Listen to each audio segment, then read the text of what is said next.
ஆண்டோடைய பரிசுத்த நாமம் மகிமைப்படுவதாக. நீங்கள் சுகமாயிருப்பீர்கள் என்று கர்த்தருக்குள் விசுவாசிக்கிறேன்.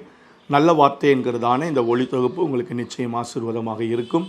ஆசீர்வதிக்கப்படும் போது அதை எங்களுக்கு தெரியப்படுத்துங்கள். உங்களோடு சேர்ந்து கர்த்தரை துதிக்க அது எங்களுக்கு ஏதுவாக இருக்கும்.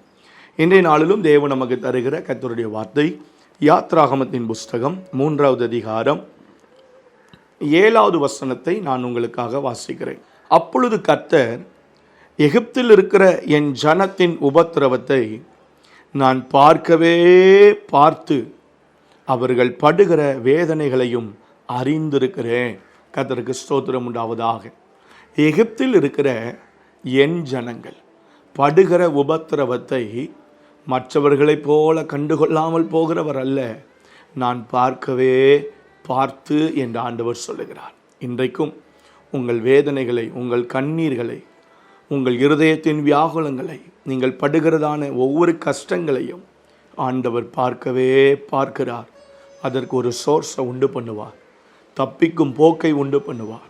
அதற்கு ஒரு வழியை ஏற்படுத்துவார்.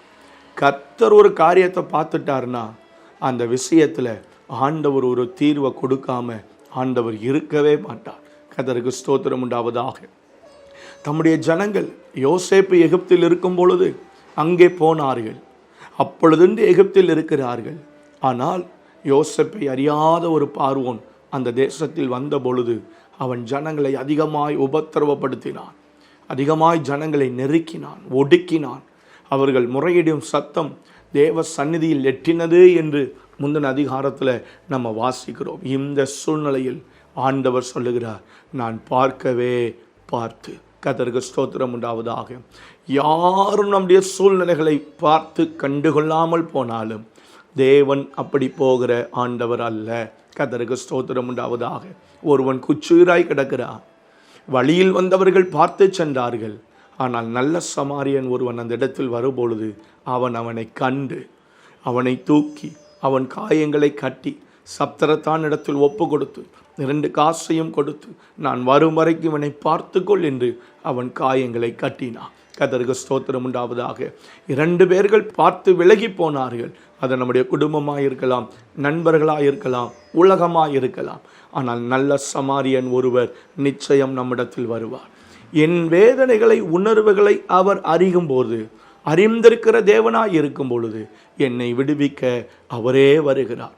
சில நேரங்களில் தம்முடைய தூதனை அனுப்புகிறார். சில நேரங்களில் தம்மால் தெரிந்து கொள்ளப்பட்ட ஊழியர்களை, விசுவாசிகளை, கர்த்தருடைய பிள்ளைகளை ஆண்டவர் அனுப்பி நம்மை அந்த இடத்திலிருந்து விடுதலையாக்குகிறார். கர்த்தருக்கு ஸ்தோத்திரம் உண்டாவதாக. இந்த சூழ்நிலையில் பார்க்கும் பொழுது மோசையை ஆண்டவர் அனுப்பி தம்முடைய ஜனங்களை அங்கிருந்து விடுதலையாக்கி வெளியே கொண்டு வந்தார். எப்படி ஒரு தூதனை ஆண்டவர் அனுப்பினாரோ, இன்றைக்கும் உங்கள் சூழ்நிலைகளை அவர் பார்க்கிறார். உங்கள் நிலைகளை அறிகிறார். உங்கள் நிலைமைகளை அறிகிறார். உங்களுடைய காரியங்களில் என் தேவன் நடு நின்று உங்களுக்கு நியாயம் செய்து தம்முடைய தூதனை அனுப்பி உங்களை ரட்சிக்க, விடுவிக்க ஆண்டவர் உண்மையுள்ளவர். நல்ல பிதாவே, இந்த வார்த்தையின்படியே இந்த பிள்ளைகளை ஆசீர்வதியும். உம்முடைய கண்களில் தயவு கிடைக்கட்டும். உம்முடைய கண்களில் நம்முடைய பிள்ளைகளுக்கு இரக்கம் கிடைக்கட்டும். எல்லாரும் பார்த்து பக்கமாய் விலகி போனாலும் நீர் பார்த்து விலகுகிற தேவன் அல்ல. நீர் பார்த்து விடுவிக்கிற தேவன். உம்முடைய ஜனங்களை விடுதலையாக்கும். நாம மகிமைப்படட்டும்.